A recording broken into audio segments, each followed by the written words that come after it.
Hello दोस्तों, नमस्कार। अपने यूट्यूब चैनल पे सब भाई बहन को प्रणाम करती हूँ। आप सबको बहुत प्यारा चुटकुला गीत सुना रही हूँ। अच्छा लगेगा कमेंट में ज़रूर बताना कैसा लगा ये गीत। फेंक देले गगरा बलम कैले झगड़ा पहुँचले कि ना, गोरिया नैहरे खबरिया पहुँचले कि ना, गोरिया नैहरे खबरिया पहुँचले कि ना।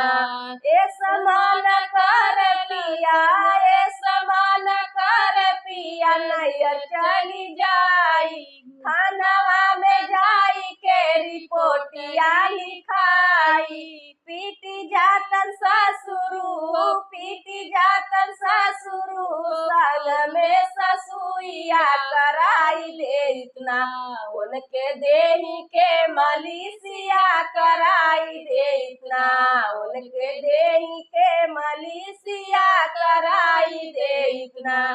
फेंक देले गगरा बलम कैले झगड़ा पहुँचले कि ना, गोरिया नैहरे खबरिया पहुँचले कि ना, गोरिया नैहरे खबरिया पहुँचले कि ना। ए समान कर पिया, ए समान कर पिया, नैहर चली जाई, थानवा में जाई के रिपोर्टिया लिखाई। पीटी जातन जेठवा, पीटी जातन जेठवा, संग में जेठानिया कराई दे इतना, उनके देही के मलिसिया कराई दे इतना, उनके देही के मलिसिया कराई दे इतना। फेंक देले गगरा बलम कैले झगड़ा पहुँचले कि ना, गोरिया नैहरे खबरिया पहुँचले कि ना, गोरिया नैहरे खबरिया पहुँचले कि ना।